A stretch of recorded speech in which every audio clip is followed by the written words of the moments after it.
20절 최초의 순교자 스데반이라는 제목으로 말씀을 함께 나누도록 하겠습니다. 제가 그런 얘기를 한번 들은 적이 있습니다. 연극에 관한 얘기인데요. 로미오와 줄리엣 연극에 있었던 이야기인데요.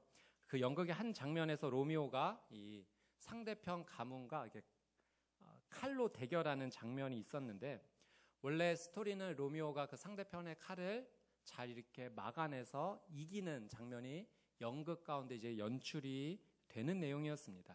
그래서 뭐 이렇게 합을 맞춘다고 해죠.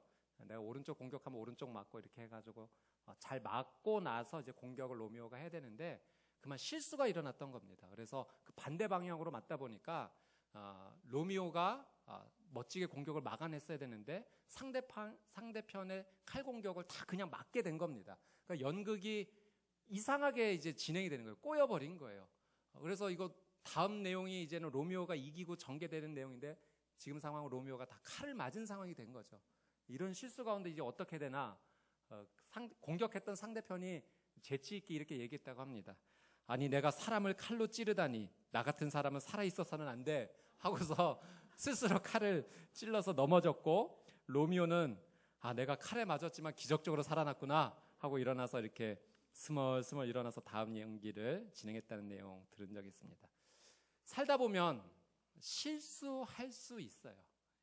고의가 아니지만 실수할 수 있습니다. 여러분이 살아오시면서 내가 했던 가장 큰 실수는 무엇이었나요? 제 친구 중에 한 명이 자기가 초등학교 1학년 때 실수했던 얘기를 이렇게 하는데, 그때 이제 학교 들어가서 선생님을 처음 만난 건데 그 개념이 없어서 선생님 보고 아줌마 100원만 주세요 했던, 자기가 왜 그랬는지도 아직도 이해가 되지 않는다고. 인생에서 지우고 싶은 그런 실수 경험담, 우리는 한두 가지는 다 있을 수 있습니다. 실수할 수 있죠. 그런데 문제는 이 실수가 상대편에게 큰 상처가 될 때가 문제가 됩니다. 실수하지 않도록 조심해야 되겠죠. 운전을 하다 보면 뭐 약간의 실수할 수 있지만, 만약 이 실수가 자그마한 실수를 할지라도 사람을 향해서 일어나는 실수가 된다면 생명을 위협할 만한 큰 상처와 아픔이 되는 거 아니겠습니까? 우리가 다른 사람에 관해서 뭐 이런저런 얘기할 수 있어요. 실수할 수 있습니다. 그런데 만약 내 작은 말 한마디가 상대편에게 큰 아픔과 상처가 되어 좌절과 절망을 안겨준다면, 여러분, 그거는 정말로 큰 아픔이 되고 마는 것입니다. 한창 동안 그런 일들이 참 많이 있었던 것 같아요. 이렇게 인터넷에서 게시판에 보면 익명성으로 글을 올리기 때문에 서로가 서로에 대해서 날서린 그런 발언들을 너무나 심하게 했고, 특별히 연예인들은 그런 것에 큰 상처를 받고 잘못된 선택을 하는 경우도 우리가 참 많이 봐왔습니다. 오늘 말씀은 스데반 집사님에 관련된 말씀입니다. 이 스데반 집사님의 순교의 내용인데요. 이 순교는 명백한 유대인들의 실수입니다. 근데 이 실수가 돌이킬 수 있는 실수가 된 것이 아니라 돌이킬 수 없는 잘못을 행한 것이 된 거죠. 이런 유대인들의 실수와 잘못에 대해서 정작 이 당사자인 스데반 집사님은 어떻게 반응했는가, 그것을 보면서 우리 크리스찬들이 이 땅에서 하나님의 말씀대로 살아가는 삶의 방향은 무엇인지를 한번 생각해 보고자 합니다. 먼저 스데반 집사님이 어떤 삶을 살았는지 한번 확인해 보고 싶은데요. 우리 사도행전 6장 8절에서 10절 말씀 우리 한번 천천히 한번 읽어보도록 하겠습니다. 시작. 스데반은 하나님의 은혜와 능력이 충만해 사람들 가운데 큰 기사와 표적을 행했습니다. 잠시만요. 스데반 집사님이 어떻게 무엇이 충만했다고요? 하나님의 은혜와 능력이. 하나님의 은혜와 능력이 충만했다. 그래서 열리는 열매가 무엇이었냐면 하나님께서 이 스데반 집사님을 통해서 큰 기사와 이적을 행할 수 있도록 사용하셨다는 거예요. 자, 그런데 9절에 어떤 일이 일어났는가 한번 보도록 하겠습니다. 시작. 그런데 그때 구레네, 알렉산드리아, 길리기아와 아시아 등지에서 온 유대 사람들로 구성된 이른바 자유인의 회당에 속한 사람들 가운데 스데반을 반대하는 사람들이 일어났습니다. 그들은 스데반과 논쟁을 벌이기 시작했지만, 근데 이렇게 스데반 집사님의 인생 가운데 반대하는 사람들이 나타나기 시작했다는 거예요. 그래서 논쟁이 시작됐다. 자, 10절 말씀 한번 보도록 하겠습니다. 10절 시작. 스데반이 지혜와 성령으로 말하는 것을 모두 당해낼 수 없었습니다. 아멘. 스데반 집사님 무엇으로 충만했던가요?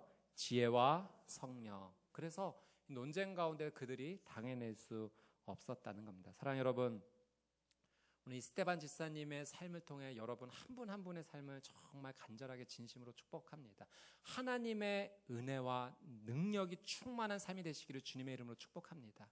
하나님 주시는 지혜와 성령님의 은혜가 여러분 한 사람 한 사람의 인생 가운데 차고 흘러넘치게 되기를 주님의 이름으로 축복합니다. 우리는 이런 인생 살아야 돼요. 스데반 집사님이 그랬구나, 여기서 멈추는 것이 아니라 우린 기도해야 돼요. 주님, 그에게 베풀어 주셨던 은혜가 부족하지만 내 인생 가운데도 채워지게 되기를 원합니다. 여러분, 기본적으로 그냥 개인의 실력으로 살아가는 인생이 있고요, 또 하늘의 능력으로 살아가는 인생이 있습니다. 저는 여러분이 여러분의 힘으로 이 인생을 살지 않게 되기를 바라고 하나님 주시는 힘으로 살아가시게 되기를 주님의 이름으로 축복합니다. 그런 인생이 하나님 원하시는 인생이고 성경적 인생이 되는 거죠. 여러분, 그래서 우리는 할 수만 있다면 늘 하나님 앞에 구해야 돼요. 하나님, 은혜와 능력을 주십시오. 하나님, 지혜 주십시오. 성령 충만케 해주십시오. 아멘. 여러분, 성령 충만이 우리의 삶 가운데 임했을 때 갈라디아서 5장 22절 23절 우리가 함께 외웠잖아요. 성령 충만함으로 나타나는 결과들이 있어요. 성령의 열매가 열린다고요. 여러분, 이 열매들은 내가 노력해서 맺어지는 열매가 아니라 성령님께서 내 삶 가운데 계시기만 하면 자연스럽게 열리는 열매들이에요. 어떤 열매입니까? 사랑과 희락과 화평과 오래 참음과 자비와 양성과 충성과 온유와 절제니 이 같은 것을 금지할 법이 없느니라. 아멘. 아멘. 여러분, 성령 충만하면요, 사랑할 수 없는 내가 사랑할 수 있게 된다는 거예요. 기뻐할 수 없는 내 인생이 기뻐할 수 있게 된다는 거예요. 화평을 추구하지 못하는 내 인생이 성령님으로 말미암아 화평케 하는 놀라운 역할을 감당하게 된다는 거예요. 오래 참지 못했던 내가, 절제하지 못했던 내가, 온유하지 못했던 내가 하늘의 능력이 임하는 순간 여러분, 그런 놀라운 인생을 살게 됩니다. 오늘 여러분의 인생 가운데 성령님께서 은혜를 부어주시고 이런 놀라운 열매들이 여러분의 삶 가운데 정말 아름답게 맺혀지게 되기를 다시 한번 주님의 이름으로 축복합니다. 그런 얘기 들어본 적이 있어요. 우리 평택 온누리교회 성도님들은 안 그러시는데 다른 분들은 이러신가 봐요. 무슨 얘기냐면, 남자가 살다가 너무 힘이 들 때면 지갑에 있는 와이프 사진을 꺼내본다고 합니다. 그리고 나서 이렇게 얘기해요. 내가 이 사람과도 살고 있는데 이 세상에 못할 일이 어디 있겠나. 여자분들도 살다가 너무 힘들면 지갑에 있는 남편 사진을 봅니다. 내가 이것도 사람 만들었는데 세상에 못할 일이 어디 있나. 여러분, 세상에서는요, 힘든 일이 닥치면 이거 내가 해야지, 어떻게든 내가 해야지, 이런 생각, 이런 중심으로 살아간다는 거예요. 여러분, 우리가 그렇게 똑같이 살아가서는 안 되지 않겠습니까? 어려운 일이 왜 없겠어요? 힘든 일이 왜 없겠어요? 근데 여러분, 그거 내가 가진 힘으로 해결하려고 노력하면 한계가 있을 수밖에 없어요. 그러나 하나님의 사람은 내가 가진 힘으로 해결하는 것이 아니라 하나님 공급해 주시는 힘으로 살아가는 거예요. 여러분, 힘들고 어려운 그런 아픔 속에서도 여러분, 나 자신을 바라보고 실망하고 좌절하지 마시고 내 안에 살아계시는 예수 그리스도로 말미암아, 내 안에 임재하시는 성령님으로 말미암아 용기를 내시고 희망을 가지시고 말씀으로 일어서시는 복된 우리 평택 온누리교회 성도님들 되시기를 주님의 이름으로 축복합니다. 아멘. 내 한계를 뛰어넘어 하나님의 은혜를 구하는 것이 은혜이고 성령 충만이죠. 그렇다면 성령 충만 어떻게 얻을 수 있나요? 다른 거 없어요. 엎드려야 돼요. 엎드리는 길밖에 없어요. 하나님, 내 힘으로 할 수 없어요. 주님 도와주세요. 여러분, 그래서 이번 기회가 정말 하나님 앞에 엎드리는 귀한 기회가 되기를 원하는데, 때마침 또 하나님께서 어떻게 우리의 마음을 잘 아시고 40일 새벽 기도회를 준비해 주셨어요. 여러분, 그냥 1년에 의례적으로 이때만 되면 하는구나. 아니요. 여러분, 엎드려야 될 때예요. 정말 하나님 앞에 구해야 될 때예요. 사랑하는 여러분, 이 기회에 기도의 마음을 정말 강하게 하나님 앞에 결단하시고 이 기회를 통해 다시 한번 엎드리며 하늘에서 임하시는 성령의 능력이 무엇인지를 체험하는 저와 여러분의 삶이 되시기를 주님의 이름으로 축복합니다. 스데반 집사님의 삶 가운데 나타났던 것이 논쟁이었어요. 토론입니다.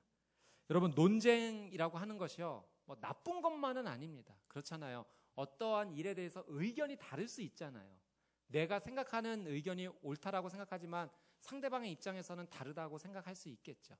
네, 그러면 이제 논쟁이 일어나게 되는데, 중요한 것은 서로의 이야기를 잘 들어보고, 그리고 그 가운데 가장 합리적이고 지혜적인 를 선택할 수 있어야 됩니다. 만약 내 의견이 잘못됐다, 틀리다 하면은 그것을 내려놓는 것 또한 귀한 삶의 태도인 거예요. 그런데 이 스데반 집사님과 함께 논쟁했던 자유인의 회당이라는 유대인 사람들은요, 굴복하지를 못했어요. 끝까지 자기 생각만을 고집하고 이 스데반 집사님을 꺾기 위해서 가짜 증인을 매수하게 됩니다. 그래서 스데반 집사님에 대해서 험담을 하기 시작하죠. 이 사람이 율법에 대해서 잘못을 행했다. 예수님 성전을 무너뜨리고 모세의 율법을 바꿀 거라고 이 거짓 증언을 통해서 스데반 집사님을 공회 재판에 세우게 됩니다. 그런데 이 공회 재판에서도 스데반 집사님은요, 정말 복음을 가진 자로서 담대하게, 당당하게 이 구약에 있는 하나님의 역사에 대해서 쭉 이야기를 하면서 하나님께서 그리스도를 보내주신다고 하셨다라는 그 귀한 메시지, 설교를 하게 됩니다. 그리고 유대인들에게 이렇게 말하죠. 당신들은 내가 예수님께서 성전을 허물 것이고 모세 율법을 훼손할 것이라고 거짓 증거하지만 정작 거짓의 행동을 하는 사람들은 당신입니다. 잘 살펴보십시오. 이 스데반 집사님의 발언 앞에서 어떤 일이 있는가? 한번 보도록 하겠습니다. 우리 사도행전 7장 51절, 53절 말씀 같이 한번 말씀 보도록 하겠습니다. 시작. 목이 곧고 마음과 귀가 꽉 막힌 사람들이여, 당신들도 여러분의 조상처럼 계속해서 성령을 거역하고 있습니다. 당신들의 조상이 핍박하지 않은 예언자가 있었습니까? 그들은 심지어 의인이 올 것을 예언한 사람들을 죽였고 이제는 당신들도 그 의인을 배반하고 죽였습니다. 당신들은 천사들이 전해준 율법을 받았으면서도 그것을 지키지 않았습니다. 율법을 지키지 않은 사람들은 바로 당신들이다. 하나님의 메시지를 거부했다. 그러니까 이 말에 유대인들이 화가 나는 거죠. 우리 54절, 57절, 58절 어떻게 반응했는지 한번 보겠습니다. 54절 먼저 시작. 그들은 이 말을 듣고 화가 치밀어 올라 스데반을 보며 이를 갈았습니다. 잠시만요. 물론 여러분, 우리는 객관적으로 스데반 집사님이 의인이고 이에 반대하는 유대인들이 잘못됐다는 것을 객관적인 시각을 가지고 저희가 보지만, 한번 우리의 삶도 한번 이 말씀 앞에 돌아봤으면 좋겠어요. 혹시 내가 화가 치밀어 올라 이를 갈았던 적은 없는가? 내가 손해보지 않기 위해서, 내가 어려움을 당하지 않기 위해서 혹시 하나님께서 내게 희생과 십자가를 말씀하셨지만 그것은 귀를 꽉 막은 채 듣지 않고 그저 내 안에 육신의 본능이 원하는 대로 이를 갈고 분노했던 적은 없는가? 우리의 삶을 비춰보는 거울이 되었으면 좋겠어요. 사랑하는 여러분, 축복합니다. 여러분의 귀와 눈이 영적으로 열리게 되기를 주님의 이름으로 축복합니다. 그래서 비록 내가 좀 손해보는 것 같고 내 의견을 내려놓아야 될 것 같지만 그것이 하나님의 길이라면, 하나님 원하시는 뜻이라면 여러분 그것을 순종할 수 있는 복된 삶이 되십시오. 그것을 그냥 다 꽉 막아둔 채 내가 손해보면 안 돼, 내가 어려움 당하면 안 돼, 그러다 보면 내가 화가 치밀어 올라 이를 가는 모습이 내 삶이 될 수도 있다는 거죠. 52절 말씀 한번 보도록 하겠습니다. 52절 같이 읽겠습니다. 시작. 당신들의 조상이 핍박하지 않은 예언자가 있었습니까? 그들은 심지어 죄송합니다. 제가 이 말씀을 보다가 위에 거를 다시 읽었는데 아까 잘 틀어주셨는데 57절이에요. 57절 시작. 그러자 그들은 귀를 막고 목이 찢어져라 소리를 지르며 그를 향해 일제히 달려들어 58절 그를 성 밖으로 끌어낸 후 돌을 던지기 시작했습니다. 한편 목격자들은 자기들의 옷을 벗어서 사울이라는 청년의 발 앞에 두었습니다. 귀를 막고 목이 찢어져라 소리를 지르고 스데반 집사님을 성 밖으로 끌어내 돌을 던지기 시작했다는 거예요. 사랑하는 여러분, 하나님의 말씀에 반응하는 두 가지 유형을 우리가 사도행전에서 찾아볼 수 있어요. 첫 번째는 이렇게 돌을 던지는 반응입니다. 하나님의 말씀을 전했는데 돌을 던졌다는 거예요. 거절했고 거부했습니다. 나와 의견이 다르다고 해서 그저 그냥 돌을 던지는 반응을 보였던 거예요. 두 번째 사도행전에 나오는 반응은 회개하는 반응입니다. 하나님의 말씀이 임했을 때 돌을 던지는 인생이 아니라 본인의 옷을 찢고 마음을 찢고 하나님 앞에 회개하는 인생이 됐다는 거예요. 우리 그 말씀 한번 볼게요. 사도행전 2장 36절 37절 같이 읽겠습니다. 시작. 그러므로 이스라엘 모든 집은 확실하게 알아두십시오. 여러분들이 십자가에 못 박은 이 예수를 하나님께서 주와 그리스도가 되게 하셨습니다. 자, 여기에서 복음을 전했죠. 그럴 때 어떻게 반응하는지 보십시오. 37절 시작. 그러자 그들이 듣고 마음이 찔려 베드로와 다른 사도들에게 형제들이여 우리가 무엇을 해야 합니까? 하고 베드로와 다른 사도들에게 물었습니다. 사랑하는 여러분, 말씀이 내 인생 가운데 왔을 때 나는 돌을 던지는 인생인가? 회개하는 인생인가? 여러분, 기준이 중요해요. 우리의 인생의 기준은 반드시 하나님의 말씀이 되어야 합니다.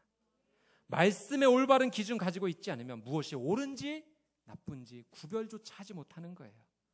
말씀의 기준을 갖고 있지 못하면 다른 사람 향해 돌 던지는 인생 살아가게 됩니다. 그러나 분명한 그 기준을 가지고 있으면 그 돌을 다른 사람 향해 던지는 게 아니라 나를 향해 던지죠. 주님, 제가 죄인입니다. 제가 죽을 죄인입니다. 주님, 저를 용서해 주십시오. 회개합니다. 돌이킵니다.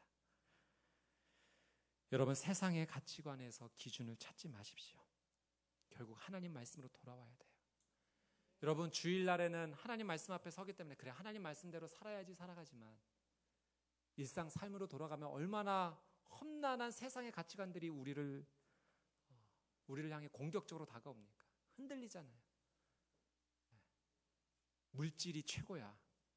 어떻게든 돈 버는 인생 돼야지. 그런 세상의 가치관들이 우리를 공격하기 때문에 그 물질을 향해 나가고자 하는 마음을 주체하지 못하고 그냥 내버려 두게 되는 거예요. 명예와 자존심 중요하다는 그 세상의 가치관 앞에서 어떻게든 그것을 위해 불나방이 그냥 불을 향해 뛰어드는 모습처럼 우리도 그렇게 살고 있지는 않습니까? 여러분, 분명한 말씀의 기준이 같지 않고 흔들리게 되면 이것도 아니고 저것도 아니에요. 여러분, 저희가 지난주에 큐티했던 스바냐 말씀을 보면 하나님께서 예루살렘과 유다를 정말 안타까워하시면 하시는 말씀이 너희들이 나를 섬긴다고 하면서도 한편으로는 다른 우상 섬기고 있지 않느냐. 여러분, 그게 몇천 년 전에 유대 백성들을 향해서만 하시는 말씀입니까? 나를 향해 주시는 말씀이에요. 예수 그리스도를 믿는다고 말하지만 정작 세상에서는 그 말씀대로 살아가지 못하고 있어요. 그들이 바알을 섬겼대요. 그 바알이 뭡니까? 그 풍족함의 상징 아닙니까? 다산의 상징이에요. 유대 사람들이 바알을 쫓아갔다는 것은 물질을 쫓아갔다는 거예요. 우리도 똑같은 바알이라는 물질을 쫓아가고 있는 거예요.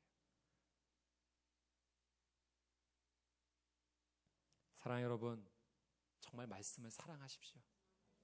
말씀을 사랑한다는 건요, 그 말씀대로만 살아가겠다라는 귀한 결단이 있어야지만 가능한 일입니다.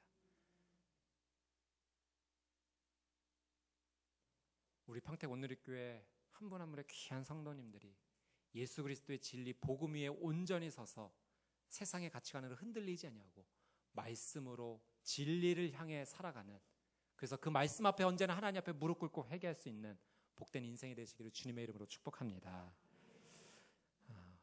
오늘 말씀에서 우리 스데반 집사님의 태도를 한번 주목해 보고자 합니다. 다른 사람들과 의견 맞지 않았죠? 억울한 누명 썼습니다. 그리고 그 실수 때문에 생명이 위험하게 되는 상황을 맞이하는데 그때 스데반 집사님의 태도는 어떠했는가? 사도행전 7장 59절 60절 같이 함께 읽겠습니다. 시작. 그들이 돌로 칠 때 스데반은 주 예수여 내 영혼을 받아주소서라고 기도했습니다. 그러고 나서 스데반은 무릎을 꿇고 큰 소리로 주여 이 죄를 저 사람들에게 돌리지 마소서라고 외쳤습니다. 이 말을 끝낸 후 그는 잠들었습니다. 여러분, 죽음의 순간에 돌을 맞고 있는 그 순간에 그 사람들을 위해 지금 기도하고 있는 거예요. 나를 향해 돌 던지는 사람을 향해서 저들에게 죄를 돌리지 말아 주옵소서, 용서의 기도를 하고 있는 거죠. 여러분, 이게 어떻게 가능할까요? 성경에 기록되기 위한 내용이니까 미화적으로 좀 꾸며진 이야기일까요? 어떻게 그런 용서의 삶이 스데반 집사님의 삶 가운데서 가능했을까요? 성경은 그 이유를 이렇게 설명하십니다. 한번 보도록 하겠습니다. 7장 55절 56절 같이 읽겠습니다. 시작. 그러나 스데반은 성령으로 충만해 하늘을 우러러 하나님의 영광과 예수께서 하나님 오른편에 서 계신 것을 보고, 잠시만요. 성경이 계속해서 이야기하는 것은 그가 누구로 인해 충만했다? 성령으로 인해 충만했다. 용서의 삶이 가능한 이유는 여러분, 성령 충만밖에 답이 없습니다. 성령 충만은 내 능력 이상의 삶을 살게 하세요. 그래서 우리는 할 수만 있다면 정말 하나님 앞에 이 성령 충만을 위해 몸부림쳐야 되는 겁니다. 기도해야 되는 거예요. 그리고 그렇게 겸손하게 기도하는 자에게 하나님께서는 이 성령 충만의 은혜를 주실 줄 믿습니다. 두 번째, 용서가 가능했던 이유는 그가 어디를 우러러 보았다고요? 하늘을 우러러 보아서. 누구를 보았습니까? 예수님. 예수님께서 하나님 오른편에 서 계신 것을 봅니다. 56절 말씀 한번 같이 읽어보겠습니다. 시작. 이렇게 외쳤습니다. 보십시오. 하늘이 열리고 인자가 하나님의 오른편에 계신 것이 보입니다. 아멘. 여러분, 용서의 삶이 가능했던 두 번째, 첫 번째가 성령 충만이었던 두 번째는 같이 연결되어 있는 부분이기도 하는데, 스데반 집사님이 하늘을 보았다라고 하는 사실이에요. 그는 이 땅에서 하늘을 보고 살았던 사람이에요.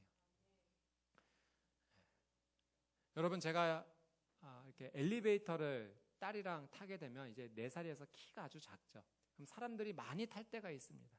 그러면 제 딸이 저한테 요구하는 게 있어요. 아빠, 안아주세요. 안아주세요. 왜냐하면 이 어르신들이 들고 있는 가방, 그 여러 가지 옷 이런 것들에 자기가 이렇게 막 걸리게 되고 앞이 꽉 막힌 상황이 되니까 요청하는 거예요. 아빠, 안아주세요. 그럼 제가 이 딸을 이렇게 안아주면 그때 이 아이의 관점과 저의 관점이 같아지게 됩니다. 사랑하는 여러분, 스데반 집사님이 순교의 순간에도 용서의 삶이 가능했던 이유가 바로 여기에 있어요.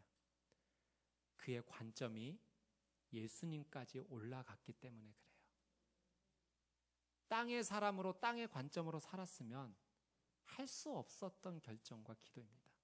그러나 그는 하나님을 향해 바라보았어요. 실제로 그런 기도를 한 건 아니지만 여러분, 그런 기도 아니겠습니까? 하나님, 돌에 맞는 이 순간 주님, 저 좀 안아주세요. 하나님께서 그를 번쩍 안아드신 거예요. 그를 안아주셨어요. 예수님과 같은 눈높이가 되었을 때 스데반 집사님은 주님, 저들을 용서해 주십시오 라는 그런 귀한 믿음의 고백을 할 수 있었던 것입니다. 여러분, 우리가 예수님 바라보면, 예수님과 같은 관점이 되면 예수님과 같이 살아갈 수 있다는 겁니다. 스데반 집사님 훌륭하시죠? 우리보다 훌륭하실 거예요. 그러나 아무리 이 땅에서 사람이 훌륭하다 한들 여러분, 하나님과 같이 될 수는 없는 일이에요. 하나님께 붙잡힌 바 된 인생일 때, 아무리 부족하고 연약할지라도 하나님께 붙잡힌 인생 될 때, 하나님을 바라볼 때, 예수 그리스도를 바라볼 때 예수님 같은 인생을 살아갈 수가 있는 것입니다. 누가복음 23장 34절 예수님이 하신 말씀 한번 볼까요? 십자가에서 같이 한번 읽어보겠습니다. 시작. 예수께서 말씀하셨습니다. 아버지, 저들을 용서해 주소서. 저들은 자기들이 하고 있는 일을 알지 못합니다. 그때 군인들은 제비를 뽑아 예수의 옷을 나눠 가졌습니다. 여러분, 스데반 집사님의 고백과 예수님의 고백이 똑같아요. 이거는 스데반 집사님만 살 수 있는 인생입니까? 여러분, 여러분도 하실 수 있어요. 어떻게? 예수님의 눈높이와 같이 될 때. 여러분, 예수님의 눈높이처럼 어떻게 올라가실 수 있으세요? 내 노력으로요? 내 선행으로요? 내가 가진 능력으로요? 절대 못합니다. 여러분, 예수님의 눈높이에 올라갈 수 있는 방법은 딱 한 가지밖에 없어요. 예수님, 저 좀 안아주세요. 저 좀 안아주세요. 여러분, 물론 삶을 살아갈 때 있어서 많은 곳에서 우리는 위로와 격려와 힘을 얻어야 됩니다. 가족은 우리를 위로해 줄 수 있는 가장 훌륭한 공동체죠. 교회 또한 서로가 서로를 격려해 줄 수 있고 위로해 줄 수 있는 가장 훌륭한 공동체입니다. 네, 여러분, 반드시 잊지 말아야 될 거 하나 있다면 진짜 위로는 예수님이 주십니다. 예수님께 안아달라고 해주세요. 기도하세요. 네. 그 예수님의 위로가 사랑하는 아내와 남편을 통해서도 올 수 있고, 자녀를 통해 올 수도 있고, 교회 성도님을 통해서도 올 수 있을 거예요. 여러분, 구하는 것, 위로와 격려를 구하는 것 예수님께 구하십시오. 예. 그분이 우리를 번쩍 안아주실 때 이제 우리는 예수님과 같은 눈높이로 예수님과 같이 따라 살아갈 수 있게 될 것입니다. 비행기를 타고 높은 하늘에 올라가면, 그래서 지상에 있는 것들을 내려다보면 그 모든 것들이 다 작게 보입니다. 땅 밑에 있을 때는 정말 엄청나게 큰 어떤 건물들이지만 하늘 높이 올라가면 다 똑같이 조그맣게 보여요. 여러분, 우리의 관점이 하늘에 계신 하나님의 영광과 예수 그리스도까지 높이 올라가면요, 이 땅에서 내가 보았던 그런 문제들이요, 하나님의 관점에서 보면 아주 작게 보이는 거예요. 하나님께서 해결해 주실 것입니다. 하나님께서 회복시켜 주실 거예요. 우리에게는 큰 문제지만 하나님께는 아무것도 아닌 거예요. 사랑하는 여러분, 스데반 집사님이 이런 순교의 상황에 가서도 정말 하나님께서 원하시는 삶을 살 수 있었던 그 비결, 오늘 말씀을 통해서 우리가 알게 되었습니다. 하나님의 시야로 우리 함께 살아갑시다. 우리의 인생의 의미가 달라지게 될 거예요. 더 이상 땅의 것에 미련을 두고 아둥바둥하지 않게 살 것입니다. 더 소중하고 가치 있는 것이 우리의 눈에 보이기 시작할 거예요. 이제는 복음을 받은 자로서 이 복음을 내가 깔고 앉았던 인생이라면 이제 이 복음을 더 이상 내 것으로만 여기지 않고 나눠줄 수 있는 인생, 예수 그리스도를 전할 수 있는 인생으로 살아가기 시작할 겁니다. 다른 사람을 볼 때 저 사람 나에게 상처 준 사람, 아픔 준 사람, 내가 더 이상 관계를 맺지 말아야 될 사람으로 구분 짓고 있었다면 예수 그리스도의 관점으로서 이제 살게 되면 이제 내가 품어줘야 될 사람, 이제 내가 용서해야 될 사람, 내가 기도해줘야 될 사람, 함께 손잡아야 될 사람이라고 우리는 바라보고 믿음의 결정을 할 수 있게 될 것입니다. 여러분, 여러분의 시선은 지금 어디에 향하고 있습니다? 무엇에 고정하고 있습니까? 예수 그리스도를 향해 그 시선을 고정하는 저희 평택 온누리교회 한 분 한 분의 귀한 성도님들이 되시기를 주님의 이름으로 축복합니다. 아멘. 오늘 주신 말씀